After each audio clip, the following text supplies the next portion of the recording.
The conference room felt suffocating as my mother-in-law, Margaret Sterling, burst through the doors, her designer heels clicking against the hardwood floor. I was in the middle of presenting our company's quarterly projections when she interrupted, her face twisted with disdain. "What is she doing here?" she demanded, blaring at my husband James. "This is a serious business meeting, not some housewives book club. My name is Emma Chen, and at 32, I'd spent the last 5 years helping build Sterling Technologies from a struggling startup into a thriving tech company." Not that Margaret ever acknowledged my contributions. To her, I was just the woman who'd married her precious son, a union she never approved of. I kept my expression neutral as I met her gaze. "I'm presenting our Q4 projections, Margaret. As COO, it's my responsibility to—" "COO?" she scoffed, turning to James. "Darling, you can't be serious. Giving her a fancy title doesn't make her qualified. This is a family business, and she's not really family." The words stung, but I refused to let it show. James shifted uncomfortably in his chair, avoiding my eyes. "Mother, Emma's been instrumental in—" "No," Margaret cut him off sharply. "I won't stand for this. I founded this company 30 years ago, and I won't watch it be run into the ground by someone who doesn't understand our legacy." The other board members sat in uncomfortable silence. I could feel their eyes on me, waiting to see how I'd react. 5 years of dealing with Margaret's constant undermining had taught me to keep my composure, but this was different. This was public humiliation. "Margaret," I started, my voice steady despite the anger bubbling inside me. "The numbers speak for themselves. Under my leadership, our profit margins have increased by—" "Under your leadership," she laughed, a harsh, bitter sound. "Let's be clear, dear. The only reason you're here is because you married my son. And that can change." The threat hung in the air, heavy and explicit. I looked at James, waiting for him to defend me, to stand up to his mother. But he just sat there, staring at his hands folded on the table. "You know what?" I said, gathering my papers with deliberate calm. "You're right, Margaret. This meeting is for family only. I'll see myself out." As I walked toward the door, Margaret's smug smile reflected in the glass panels. She thought she'd won, that she finally put me in my place. What she didn't know was that I'd been preparing for this moment for months. I'd seen it coming, the increasing hostility, the not-so-subtle attempts to push me out. So I'd started building something of my own, working late into the night after everyone else had gone home. I'd leveraged my connections, secured investors, and laid the groundwork for a company that would either be my safety net or my revenge. That night, as I sat in my home office reviewing the final details of my exit strategy, James finally came home. He looked tired, his tie loose around his neck. "Emma," he said, hovering in the doorway. "About today, you know how Mother gets. She's just protective of the company." I kept typing, not bothering to look up. "Protective? Is that what we're calling it now? She built Sterling Technologies from nothing?" he continued, his voice taking on that defensive tone he always used when discussing his mother. "She's earned the right to humiliate me in front of the board." I finally met his gaze. "To threaten our marriage because I dared to be good at my job." He ran a hand through his hair, frustrated. "That's not what she meant. You're taking it too personally." "Too personally." I laughed, the sound hollow. "Your mother just suggested you divorce me because I'm not good enough for her precious company. How exactly should I take that?" "She's under a lot of stress," James argued. "The merger talks with Tech Solutions have her worried about the company's future. Once that's settled, nothing will change." I cut him off. "Your mother will never see me as anything but the gold digger who trapped her son, and you'll never stand up to her." The truth of those words hung between us. James had always been caught between his mother and me, and he'd always chosen her. Even now, he couldn't bring himself to fully defend me. "What do you want me to do?" he asked, spreading his hands helplessly. "She's my mother. And I'm your wife," I said quietly. "But that's never been enough, has it?" He started to respond, but I held up a hand. "Just go, James. I have work to do." After he left, I opened my laptop and pulled up the email I'd been drafting. It was addressed to Vincent Zhang, one of the most successful venture capitalists in Silicon Valley. We'd been in talks for weeks about my new company, and after today's events, I knew it was time to make my move. "Dear Vincent," I typed, my fingers flying across the keyboard. "I'm ready to move forward with the proposal we discussed. The prototype is complete, and I can start immediately. I hit send before I could second guess myself. Then I opened another email, this one to my private lawyer. Please prepare the resignation letter we discussed. I'll submit it first thing tomorrow morning. As I worked through the night, finalizing details and making calls, I thought about Margaret's words. She was right about one thing. I wasn't family. I was something better. I was a competitor. The next morning, I arrived at Sterling Technologies earlier than usual. The office was quiet. Most employees wouldn't arrive for another hour. I went straight to my office and began packing my personal belongings into a box.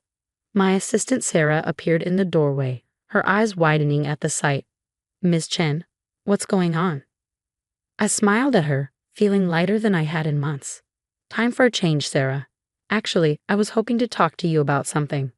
How would you feel about a new opportunity? Sarah had been with me for 3 years, and she was brilliant. Margaret had never noticed her potential, but I had. By the time the office started filling up, Sarah had agreed to join my new venture, and I finished packing. I left my resignation letter on James's desk, along with my company phone and laptop. As I walked through the lobby for the last time, I heard Margaret's voice behind me. Running away, dear? She called out, her tone dripping with satisfaction. I knew you didn't have what it takes. I turned to face her, smiling genuinely for the first time in weeks. No, Margaret, I'm not running away. I'm moving forward. But don't worry, you'll be seeing me again soon enough. She frowned, confusion crossing her face, but I didn't stay to explain. I had meetings to attend and a company to build. Margaret Sterling had taught me one valuable lesson. Sometimes the best revenge is success. As I drove away from Sterling Technologies, my phone buzzed with a text from Vincent Zhang. Board meeting scheduled for 2 p.m. Ready to make history? I smiled, thinking about the prototype safely stored in my home office. Margaret thought she knew everything about me, about what I was capable of. She had no idea what was coming. The next few weeks were a blur of meetings, presentations, and late nights. I'd rented a small office space in downtown San Francisco, and Sarah had helped me assemble a team of talented developers who believed in my vision. The prototype we'd been working on in secret was a revolutionary AI-powered software that could transform how companies handled their supply chain management. It was exactly the kind of innovation Sterling Technologies needed for their merger with Tech Solutions, except now they wouldn't have access to it. James called repeatedly in the first few days after I left, but I let his calls go to voicemail. I didn't have time for his half-hearted apologies or attempts to convince me to come back. I was building something of my own, and nothing was going to distract me from that. 3 weeks after my departure, I sat across from Vincent Zhang in his sleek office overlooking the Bay Bridge. He studied the projection figures on his tablet, his expression unreadable. These numbers are impressive, Emma, he said finally, looking up at me. But you realize who you're going up against? Sterling Technologies isn't going to take this lying down. I nodded, confident. I'm counting on it. Margaret Sterling has underestimated me from day one. It's time she learned that was a mistake. Vincent leaned back in his chair, a slight smile playing at his lips. Well then, I think it's time we made this official. Welcome to the big leagues, Ms. Chen. As I signed the investment agreement, I thought about Margaret's face when she realized what I'd been building right under her nose. The satisfaction would be sweet, but this wasn't just about revenge anymore. This was about proving to myself and everyone else that I was more than just James Sterling's wife. I was Emma Chen, CEO of Nova Tech Solutions, and I was just getting started. 3 months after leaving Sterling Technologies, I sat in my new office, reviewing the latest press coverage of Nova Tech Solutions. Forbes had just published a feature on emerging tech companies, and there we were, front and center. Nova Tech Solutions, the future of supply chain management, the headline read, with my photo prominently displayed. I couldn't help but smile, imagining Margaret's face when she saw it. The article detailed our revolutionary AI software and its potential to transform the industry. It also mentioned my previous role at Sterling Technologies, though it tactfully avoided mentioning my marriage to their CEO. My phone buzzed. It was Sarah. Ms. Chen, Tech Solutions is here for the meeting. Perfect timing. Tech Solutions, the same company Sterling Technologies had been courting for a merger, was now sitting in my conference room. Sometimes karma worked in mysterious ways. As I walked into the meeting, I recognized Thomas Wright, Tech Solutions CEO from the merger discussions at Sterling. His eyebrows rose slightly when he saw me, but he quickly recovered. Ms. Chen, he said, extending his hand. I must admit, when I heard about Novatech, I was intrigued, even more so when I learned you were behind it. I shook his hand firmly. Thank you for coming, Mr. Wright. I believe we have something that could be very valuable to Tech Solutions. The presentation went exactly as planned. Our AI software was exactly what they needed, and they knew it. By the time we finished the demo, Thomas was practically leaning forward in his seat. This is impressive, he said, looking at the projection screen where our software was running. Very impressive. And you developed this entirely after leaving Sterling. I nodded, keeping my expression neutral. I had the concept for a while, but yes, the development happened after my departure. He shared a look with his team before turning back to me.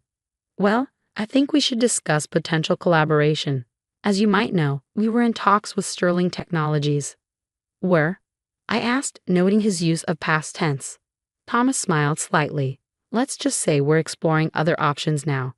Their recent performance has been concerning. I knew exactly what he meant. Sterling's stock had taken a hit after my departure, and the rumors about internal turmoil hadn't helped. Several key clients had started looking elsewhere, and their new product launch had been delayed indefinitely. Later that evening, as I was preparing to leave the office, my phone rang. It was James, the first time he tried to call in weeks. Have you seen it? He asked without preamble. Seen what? The Forbes article. She's not taking it well. I could imagine. Margaret Sterling didn't handle being offstage gracefully, especially not by someone she'd dismissed as incompetent. That's not my problem anymore, James, I replied, keeping my voice steady. He sighed heavily. Emma, please. The company is struggling. We need. No, I cut him off.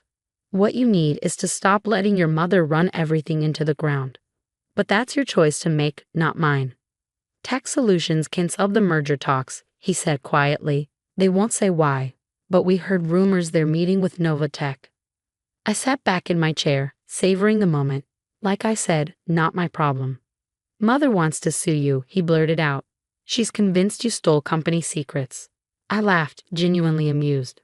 With what evidence? Everything I built at Novatech is original. But by all means, tell her to try. The publicity would be great for us. There was a long pause before James spoke again. I miss you, Emma. The words hung in the air, heavy with everything left unsaid. Part of me missed him too. The James I've fallen in love with. The one who existed when his mother wasn't around. But that wasn't enough anymore. Goodbye, James, I said softly and hung up. The next morning, I arrived at the office to find Margaret Sterling waiting in our reception area. She looked older somehow, the lines around her mouth deeper than I remembered. Mrs. Sterling, I said calmly. This is unexpected. She stood, smoothing her designer suit. We need to talk. I led her to my office, watching as she took in the modern decor, the view of the bay, the Forbes magazine framed on the wall. Her lips tightened. How much? She asked abruptly. I raised an eyebrow. Excuse me? How much to buy you out? To make this? She waved her hand dismissively. Little venture of yours go away. I couldn't help but laugh. You still don't get it, do you? This isn't about money, Margaret. This is about building something meaningful, something of my own. Don't be naive, she snapped. Everything is about money. Name your price. I leaned forward, meeting her gaze directly. Let me be very clear. Novatech isn't for sale. Not to you, not to anyone.